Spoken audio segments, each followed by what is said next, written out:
მოგესალმებით, ეთერშია გურიის ახალი ამბები, მე თამთა დოლიძე ვარ. დილიდან იმსჯელის მამუკა ხაზარაძისა და ბადრი ჯაფარიძის დროებით საგამოძიებო კომისიაზე გამოუცხადებლობის საქმეებზე.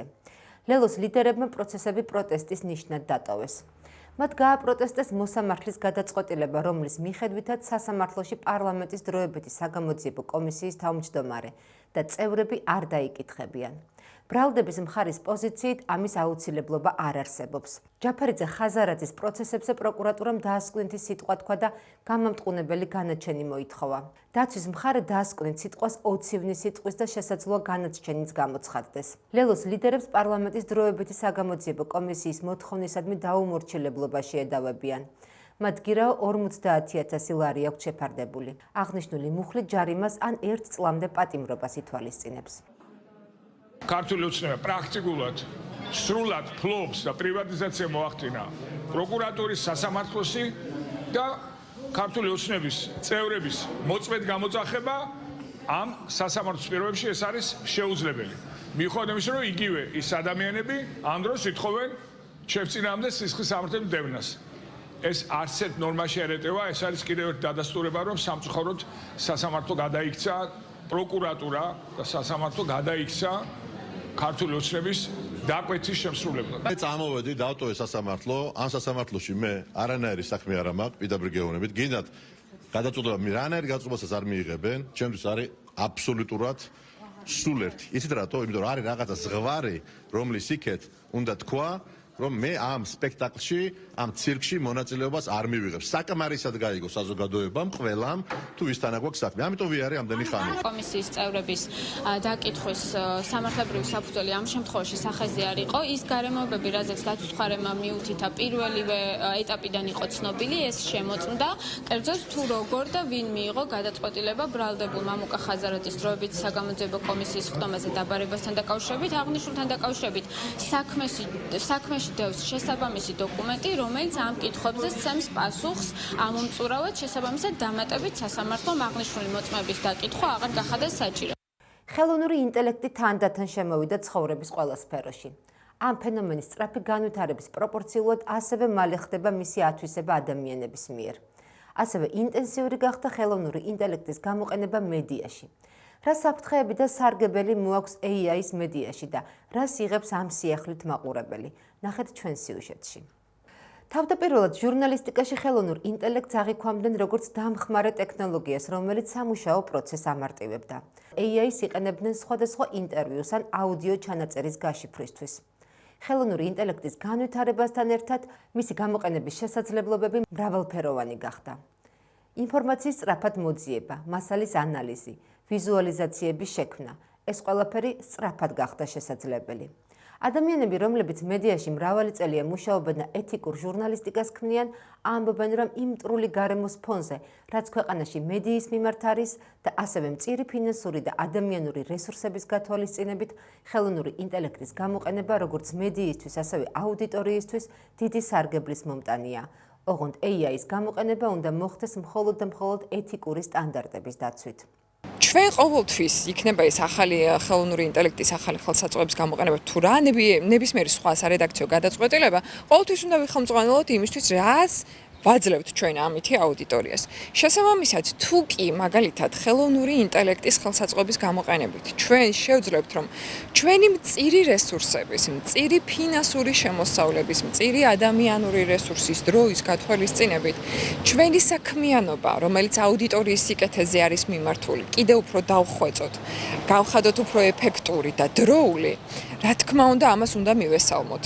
მსოფლიოში წამყვან მედია ორგანიზაციებში კითხვა ის აღარ დგას, საერთოდ ვიყენებთ თუ არა ხელოვნურ ინტელექტს, იმიტომ რომ ძალიან ბევრი მედია ორგანიზაცია იყენებს ხელოვნური ინტელექტის ხელსაწყოებს, კითხვა დგას როგორ ვიყენებთ ჩვენ ამ ხელსაწყოებს და ნომერ პირველი არის ნდობა.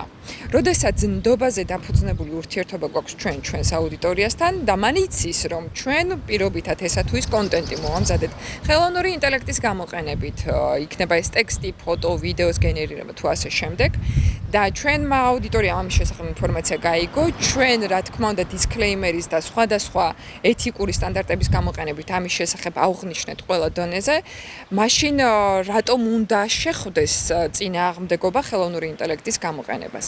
მით უმეტეს მაშინ, როდესაც გარემო უზღუდავს საქართველოში ბევრი ჟურნალისტური საქმიანობის განხორციელებას ადამიანს. შექმნილი მტრული, მძიმე და შევიწროებაზე ორიენტირებული გარემოდან გამომდინარე, ხანდახან გამოუვალიც კი ხდება ხელოვნური ინტელექტის გამოყენება, აუცილებელიც კი ხდება.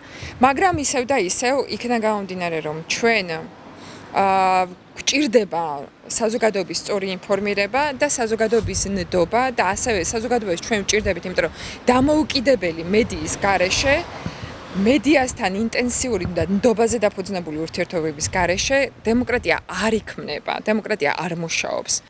ხელოვნური ინტელექტის შესაძლებლობებს დადებითად აფასებენ და ასევე იყენებენ რეგიონულ მედიაშიც. ისინი ხელისუფლების მხრიდან მწირ ხელმისაწვდომ ინფორმაციებზე მიუთითებენ და ამ ფონზე ხელოვნურ ინტელექტს მნიშვნელოვან დამხმარე ინსტრუმენტად მიიჩნევენ. ხელოვნური ინტელექტის ხელსაწყოების გამოყენება და ცოდნა მნიშვნელოვანია რეგიონული მედიის წარმომადგენლებისაც კი არა, ნებისმიერი პროფესიის ადამიანებისთვის, იქიდან გამომდინარე, რომ დროის მომენტია რა, რაც უფრო დროში მიაწოდებ ადამიანს ინფორმაციას, დაეხმარები, ძალიან ორივე მოგებული იქნება მედიის წარმომადგენლის და მოხმარებელი, ანუ მკითხველი, ანუ მაყურებელი.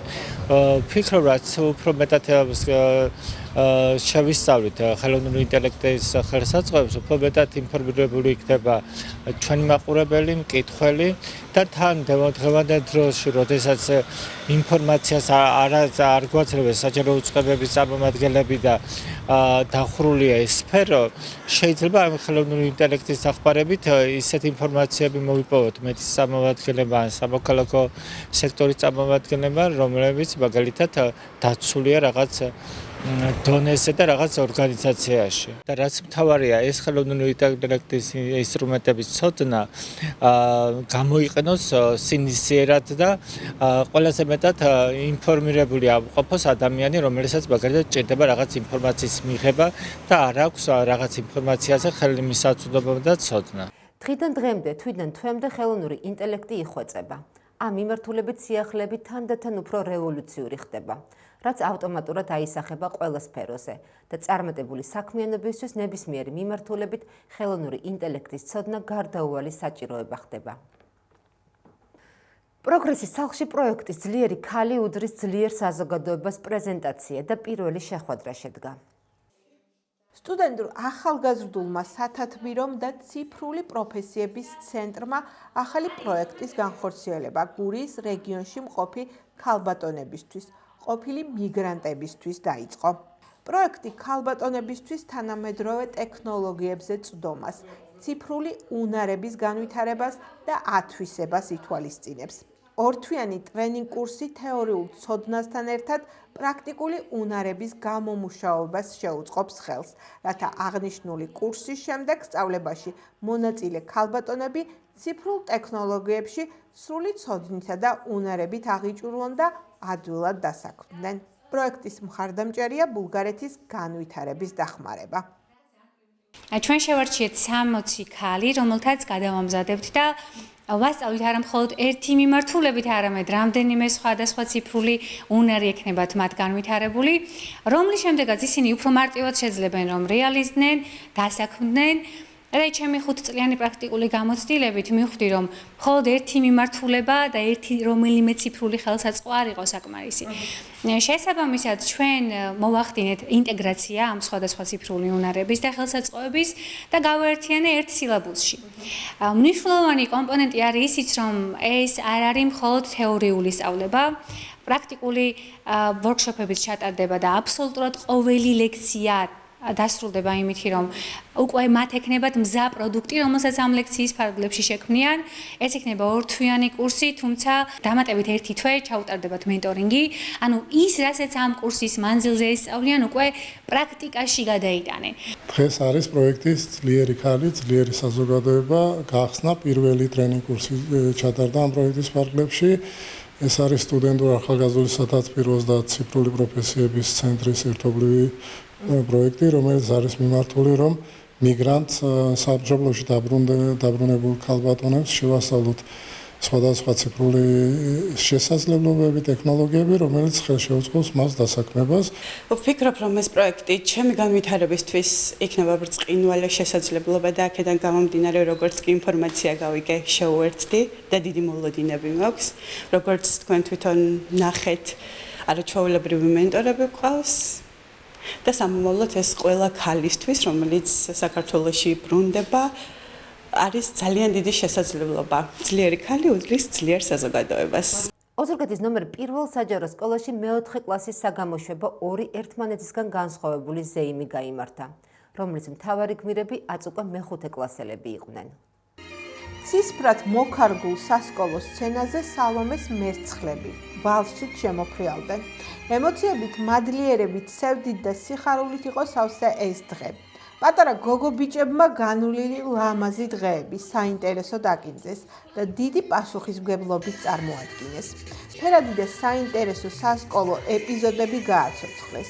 მოეფერნენ ციცო მასწავლებელს, რომელმაც პირველ კლასში მიიღო და დააფრთიანა.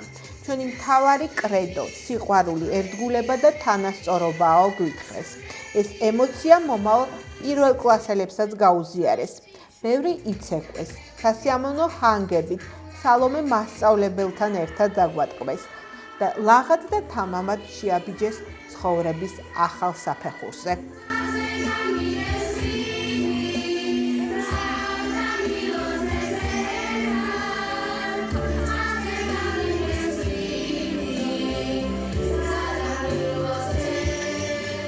მე გადავედი დღეს მეხუთე კლასში. გული მწყდება ჩემ ძველ მასწავლებელს ვშორდები, მაგრამ ვიცი რომ ახალ კორპუსში მომიწევს ახალი კარგი მასწავლებელი.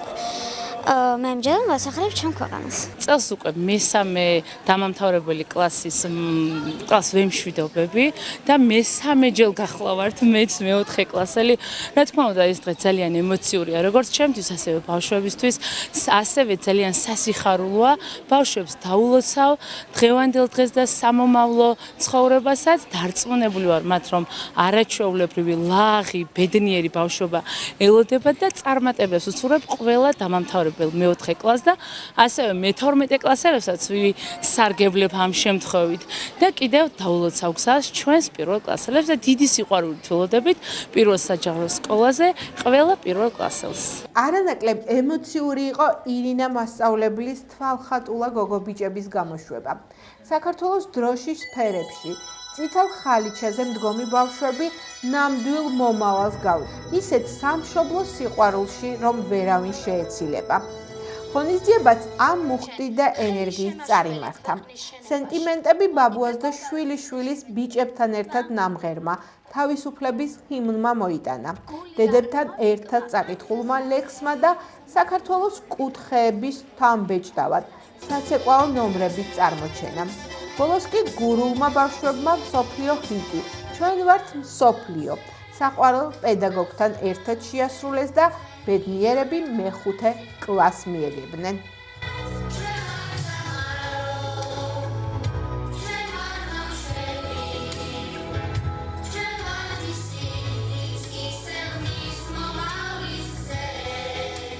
ძალიან მხარია დავამთავრეთ კლასი. ირინა მასწავლებელი ახლა კი მომნებდება და ზოგჯერ ავართ ირინა მასწავლებელთან და ნახავთ ხოლმე ძალიან კარგია და ძალიან ემოციური დღე იყო შენთვის? კი, ძალიან კარგი დღე იყო. ძალიან მომენატრება მასწავლებელი, ცოტა ვიტირე და მომენატრება. რამდენი მასწავლებლის ვეღარ ნახავ, შემიძლია უბრალოდ შემიძლია გადავიდე. ძალიან კარგი იყო. შენი თავის მაყოფილი ხარ? ჩემი ძალიან კმაყოფილი ვარ. ჩემ რასავარია მეგობრები გოჩი ყავს და არავინ არ გადავა სხვა სკოლაში იმედია. ძალიან მიხარია, აი ეს დღე ძალიან კარგად ჩატარდა. მთელი ორი თვია ესე ვდუღვა, რასაც ქვია, მაგრამ ღირდა მე მგონი, რა ვიცი, თქვენთვის მომინდია ღირდა მგონი. ბავშვები იყვნენ, არ ვიცი, მგონი ძალიან კარგად, მობილიზებაც გაუკეთეს და რა ვიცი. გული მტკივა რომ უშვებ, მაგრამ ჩვენი ბედი ესაა მგონი დაწყებითების, რომ ყველა 4 წლის მერე ზრდით ვაფრთიანებთ და მინდა რომ იყვნენ ძალიან მაგრები. იყვნენ რომ ბედნიერები, მებრძოლები, არასდროს არ ეშინოდეთ შეცდომების. ძალიან ემოციებში ვარ, გუშინდა დღეს ორი არაჩვეულებრივი მეოთხე კლასის გამოშვება ვიხილეთ ჩვენ. ძალიან ნიჭიერ მასწავლებლებთან, ნიჭიერ მოსწავლეებთან ერთად, აი შემოქმედებითი ნიჭის ზეიმი იყო ნამდვილად.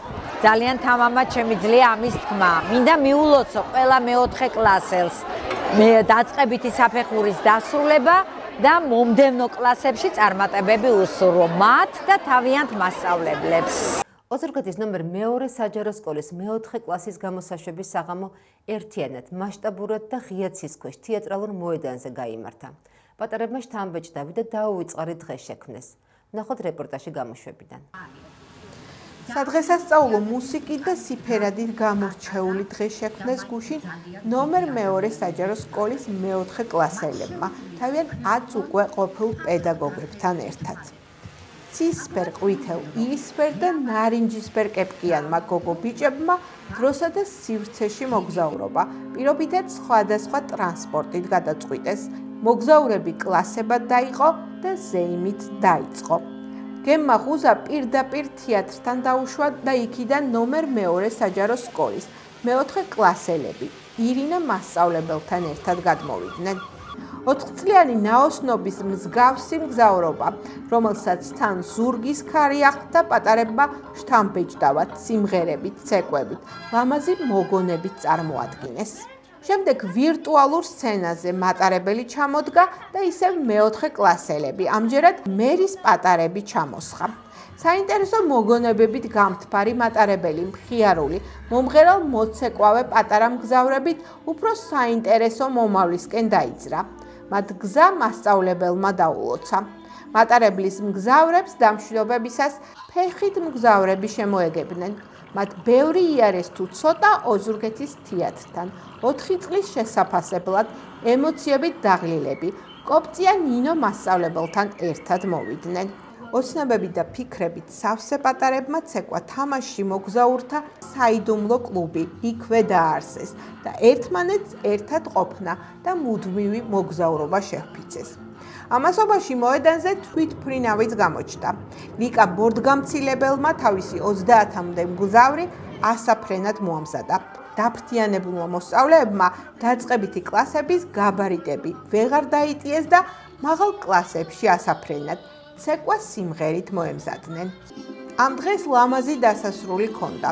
მშობლების საფინალო ცეკვა და სიმღერა, ასევე დროსა და სივრცეში მოგზაური მეოცნებე მფრინავი, ზაჯვარედინზე მდგომი ბავშვების ერთობლივი სიმღერა, რომელიც ახალი საინტერესო და ბედნიერი მომავლის გზამკვლევი გახდა. ძალიან მომწონს ეს დღე, არის ძალიან ჩემთვის ემოციური, რადგან ეს ყველა წუთი 4 წელი გატარებული ძალიან კარგი იყო მატარებელთან და გადავდივარ მეორე ეტაპზე და ეს ძალიან მიხარია. დღეს ძალიან ნერვიულობდი კონცერტზე გამოსვლაზე და ძალიან მომენატრება ნინო მასწავლებელი, რადგან გადავდივარ მე-5 კლასში, უფროს კლასში და ფაქტობრივად ცხოვრებას ვიწყებ ახალი ფუძვლით. მე ამ დღეს ძალიან დიდხანს ველოდი, ყოველთვის პასუხისმგებლობას ვდებდი ყველაფერში, რომ ყველაფერი კარგად გავაკეთებინა და აი ეს ემოციები მართლა დაუვიწყარი იქნება ჩემთვის.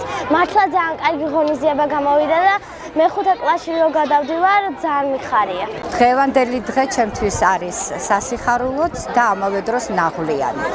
კიდევ ერთ მე-4 კლასს ვუშვებ და ეს ცოტათი სევდას გვანიჭებს მასწავლებლებს. მე ვფიქრობ, რომ ჩვენი დაფრთიანებული ბავშვები საკუთარ სიტყვას აუცილებლად იტყვიან. ისინი ასახელებენ სკოლას, ასახელებენ ქვეყანას და როგორც ჩვენს ღონისძიებაში ითქვა, სულ ერთია საითაც არ უნდა წავიდეს დასავლეთით თუ აღმოსავლეთით, მათ ყოველთვის გაყვება ჩვენი მასწავლებლების ლოცვა. ნამდვილად ემოციურია ეს დღე მე-4 კლასის მოსწავლეებისთვის, მასწავლებლებისთვის, მშობლებისთვის. ჩვენ გადავწყვიტეთ მე-4 კლასელთა გაერთიანებული გამოსაშვების საღამო გაგვეკეთებინა თემაზე გზაჯვარედინი. მე მგონი გამოგვივიდა ძალიან კარგად. 4 კლასის ყველა ბავშვი მონაწილეობდა ღონისძიებაში. ბავშვების საერთო იდეა იყო რომ იარონ და იფრინონ ამ ქვეყნად. გზაჯვარედინზე, ეხლა ისინი რომელზეც დგანან რუდუნებით არწმუნებული ვარ, რომ ცხოვრების ახალი ეტაპი ეწყება და ამ ახალ ეტაპზე ძალიან ბევრ კარგ და წარმატებულ სასწავლო წელს მოიმკიან ისინი.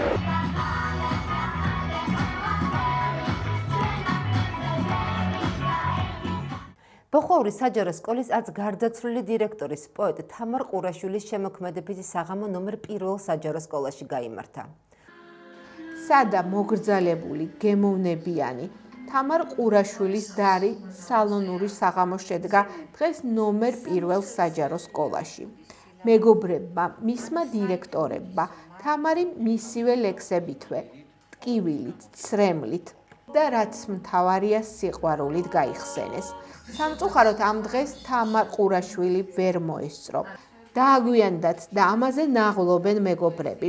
ვერ მოვეფერეთო საკადრისად. მართლაც არამიწიერმა ქალმა ნაადრევად გადაინაცვლა მარადისობაში.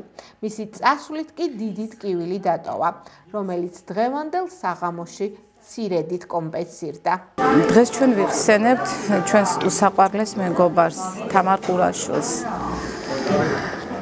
სულ ახლახან წავიდა და დაგვტოვა. თამარი ჩვენთვის განსაკუთრებული მეგობარი იყო, რომელიც მთელ თავის სულს და გულს სკოლას უძღვნიდა, განათლებას უძღვნიდა. მისი ოჯახიც იყო, მისი ცხოვრება იყო, ყველაფერი იყო მისთვის. და ჩვენ ამის სასკოლო საზოგადოებამ და უფრო სწორად მისმა კოლეგებმა, დირექტორიატმა გადავწყვიტეთ მისთვის პოეზიის საღამო მიგვეძღვნა, რომელიც მას თავის სიცოცხლეში არ ქონდა და ასე მოგრძალებულად ხვდებით დღეს ერთმანეთს და ამ პოეზიით, რომლითაც დაგვიტოვა თავისი სულის ის ნაწილი, რომელიც ალბათ არ ვიცოდით და ახლა უფრო სხვანაირად ვკითხულობთ მის ლექსებს, მის ჩანახატებს. უბრალოდ ვიტყვი, რომ თამრიკო ჩვენთან არის, ის აქ არის, ჩვენ გვახსოვს, გვიყვარს და ყოველთვის გავიხსენებთ. დიდი სიამოვნებით გავიხსენებთ თამარ ყურაშვილს, რომელიც იყო ჭეშმარიტი მეგობარი, გამორჩეული დირექტორი. პიროვნული და სულიერი თვისებებით ალბათ მუდამ სანიმუშო და სამაგალითო. ის იყო ჭეშმარიტი პოეტი ამავე დროს, ძალიან გრძნობიარე სულის ადამიანი და ყველა დირექტორს გამორჩევით გვიყვარდა და აი ბედნიერი ვარ იმითი, რომ მომეცა შესაძლებლობა წლების მანძილზე ყოფილიყავი მისი მეგობარი. მე ბედნიერი ვარ იმით, რომ ასევე რომ შესაძლებლობა მომეცა გავცნობოდი მის პოეზიას და ამ ნაზი პიროვნების საშუალებით ბევრ სიკეთეს ხედავ ცხოვრებაში და თავს ვთვლი ბედნიერ ადამიანად, რომ ადამიანთა ყოფნის სევდას ყოველთვის ტკივილიც მოაქვს, მაგრამ ძალიან ბევრი სიხარულიც. დიდი მადლობა უფალს იმისთვის, რომ მომეცა მასთან სიახლოვის საშუალება. ჩვენ ლამაზი მეგობარი გვყავდა. სულით, აზრით, გონებით ლამაზი მეგობარი. პოეტური სულის ნატიფი, გრძნობიარე თამარ ყურაშვილი. საკმაოდ ათეული წლების მეგობრობა მაკავშირებს თამართან. ამდენად ჩემთვის ძალიან მტკივნეული იყო მისი იმ ქვეყნად ამგზავრება. წლების მანძილზე ერთად ვუძღვებოდით მოსწავლეთა სასწავლო შემოქმედებითი კონფერენციის შემოქმედებით, ნორჩ შემოქმედებით მოსწავლეთა ტურს. მე მახსოვს, როგორი ბედნიერი იყო, როგორი აღფრთოვანებული იყო ნებისმიერი სკოლის ნებისმიერი მოსწავლის, ვინც წარმოადგენდა ერთი პატარა პოეტური ლამაზი ფრაზაც რომ ეპოვნა. მას შეეძლო მიეღო ბედნიერება მცირე დეტალებისგან. მაგრამ ამავდროულად თითქოს უპრეტენზიო, მაგრამ რატომღაც მგონია, რომ ჩვენ დავაკელით და ეს მტკივა, ჩვენი სითბო უფრო მეტ ჯერ უნდა გვეთქვა, რომ თამარ მიყვარხარ. თამარ გვაპატიე თუ ისე ვერ გითხარით, რომ მიყვარხარ. ვეფერები მის სულს და როცა მისი პოეზიას თავიდან ჩაუღრმავდი, ხომ ვიცოდი რა ტკივილს ატარებდა, ტკივილს, რომელსაც არ გაგრძნობინებდა, მაგრამ მიხვდი რამდენად შეიძლება უჭირდა შინაგანად, მაგრამ არ ამჟღავნებდა. ძალიან დიდი ადამიანი იყო. ნათელი მის სულს.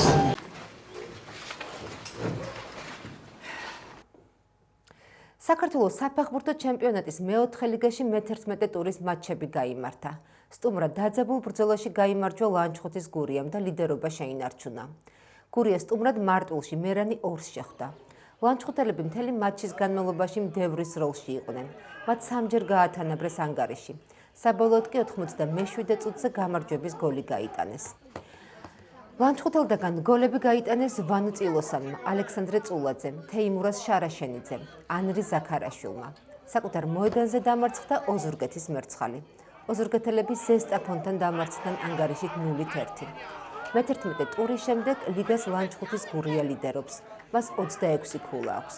მერცხალს 14 ქულა აქვს და მე-9 ადგილზე იმყოფება. მომდევნო შეხვედრას მერცხალი სტუმრად მაჭახელასთან ითამაშებს, ხოლო გურია შინ გაგრა ომს მიიღებს. დღეისათვის სულ ეს გავხდათ, მე მომავალ შეხვედრამდე გემშვიდობებით, კარგად ბრძანდებოდეთ.